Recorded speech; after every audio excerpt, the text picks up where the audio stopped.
routine hasn't even changed since living at my parents' house, you know, and hustling from there, going to the gym every day. But now we get to do it in a beautiful place like Bodrum, go to amazing restaurants and enjoy the beach or whatever. But the work stays the same.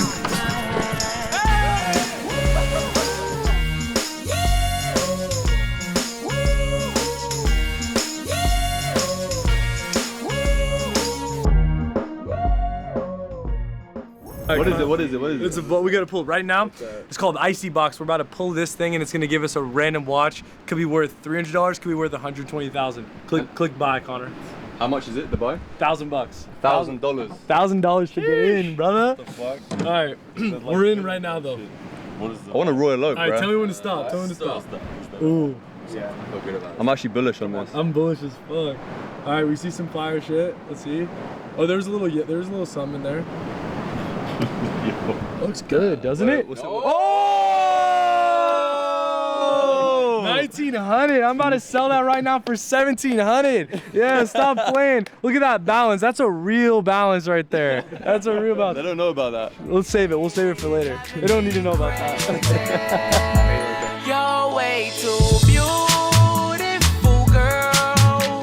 That's why it'll never work. You have me suicidal. Suicidal. When you say it's over, damn all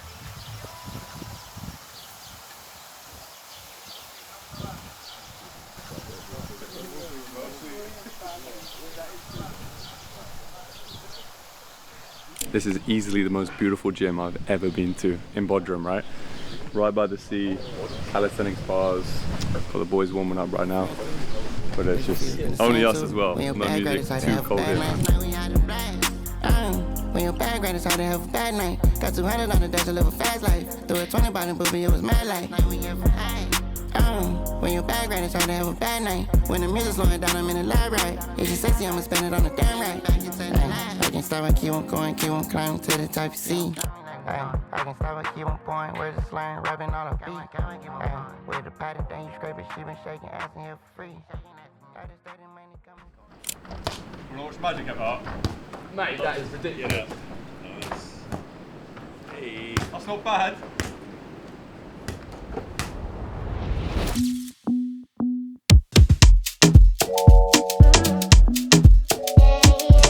Who told you bad man don't dance? Who told you gangsters don't dance? Even with a whip on my hip I dance. Bad man take another sip and dance. 2 left feet don't trip and dance. The girl want me, I might give her a chance. Give her a look, she give me a glance. You wore that tight dress just to enhance. You like a bum bum.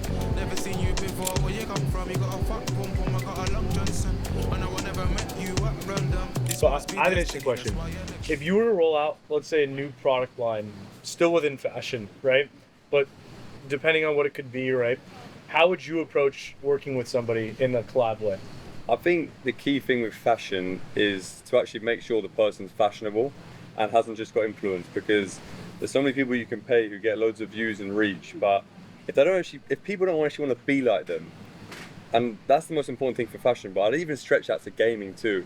Like if you want to pay someone to do a collab, but this person just gets views, he's not necessarily aspirational, people don't really particularly respect or admire them, then it's not going to get the impact you have. So, for example, let's just say, listen, I love Harry Kane, he's the GOAT like, for England, but even despite how many likes on Instagram he gets, if I pay him for a big collab, no one wants to dress like Harry Kane or thinks about him as a fashion guy, so it's actually going to have zero impact to the brand. Versus maybe we get a player who plays for a smaller team, but he's like, wow, this guy's drippy as fuck. Let's just say Trevor Chalobah from Chelsea. He's not like a massive name, but he's like a fashion icon. So working with him would have a bigger impact for Cernucci than that. So that's where the nuance comes in, and where you have to study like the actual person's personality and what they're known for, what they represent, and you know, how much of a cult they've got. So that's kind of how I think about it and approach finding new talent. And anyone I see on my For You page or whatever I fly, I'm like, damn, they got hella views, but maybe it's just views for the sake of views versus like people really fuck with this person. That's kind of like how I think. And yeah, maybe even when I was talking then, I thought like, obviously that makes sense for fashion, but I actually think for any industry, any niche, if that audience isn't like admiring that person, maybe it's the impact's less. What do you reckon? 100% agree. I think you have to have someone that's like the right fit for what you're trying to do. Yeah. And it leads me into my next question, because obviously you've collabed with a lot of footballers, and a lot of footballers like wear your stuff. Is there anyone that you would work with that's maybe outside of that you want to, or you have worked with in the past that I don't know? Yeah, so there's actually some like legacy people I'd like to work with, just that I think is so cool, just as like figures in an industry. For example, do you know Mario Balotelli? Yeah. Is he a manager? He was a legendary Italian footballer. Okay. But he like broke the rules. He fucking let off fireworks in his room and shit. Yeah. Like he went to Manchester City, and he's not even a fashion guy, but he's just like a lit person to have. Yeah. So there's a few of these guys who I have in mind. Let's say a dream one would be like Michael Jordan, for example, because he's like almost impossible to access. So imagine that happened, if he's wearing a hat or something. But yeah, like, and to be honest, I've always thought a super viral thing would be, I'll never forget when KSI and Logan Paul launched Prime, and it was like a shock to the world because they've been enemies for so long. They did the 2 fights, they shit talk, and then they do something together. And like, if I could do a collab where I bring 2 enemies together or something like that, just to go mega viral, I think that could be mega. Like, I don't know if you saw when Louis Vuitton did the chessboard of Ronaldo and Messi. Yeah. That was just like the most fucking goated thing. So yeah, like I think it's thinking outside the box like that would, I need to think exactly who fits that category, but I'm trying to think of something like that.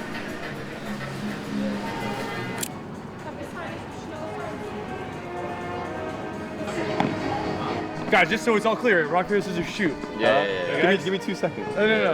All right, winner's team stays on. It's rock, paper, scissors, shoot. Okay.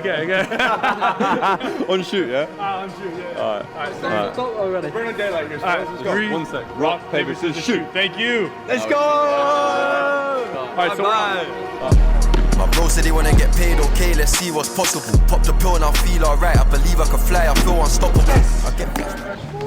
See, the thing about team sports, the best businessmen are the best team sports players. They play their role, they know what to do well, they know what their partner does well. They know how to recruit a team, put a team together, team chemistry, and friendship always wins. What's up, man? Delicacy. Yeah, crazy.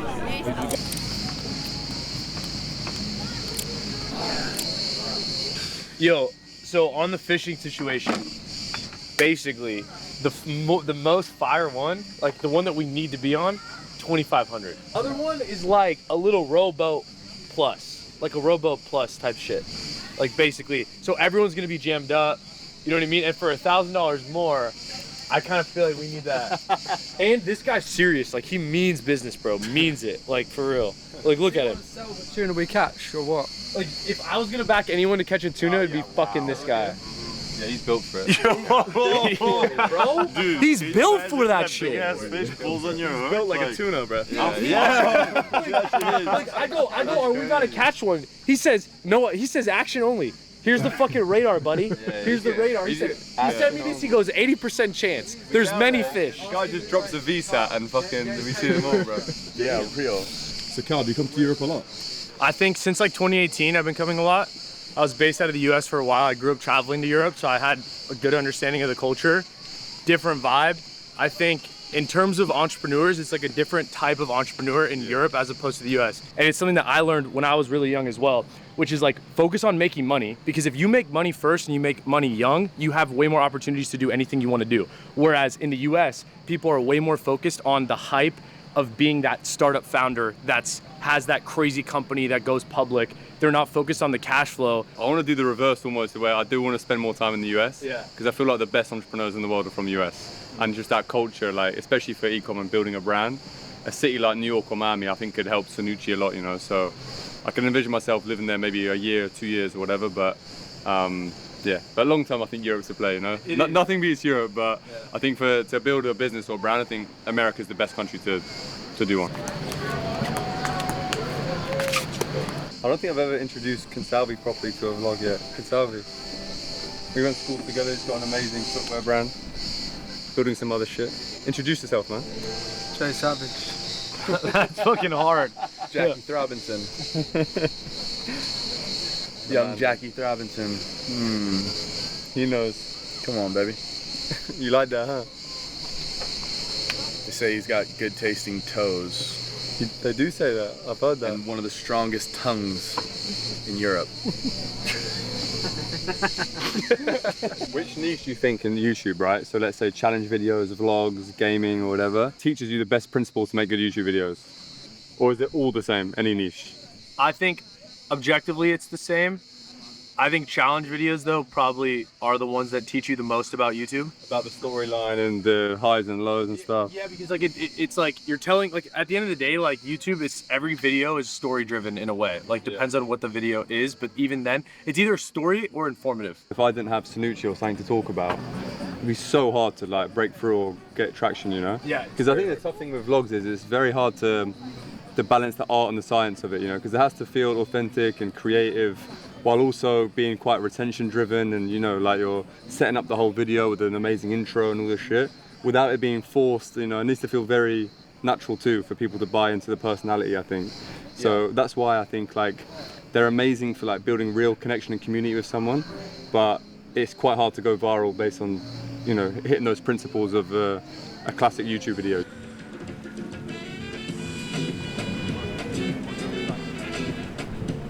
I was having a convo with a billionaire, right? Yeah. And it was like, don't fucking ever buy a boat. Because you're gonna get it and there's always a bigger fucking boat. I actually see so many young guys doing so well right now where they're just hopping from business model to business model each 6 months, whichever one has the highest leverage or whatever.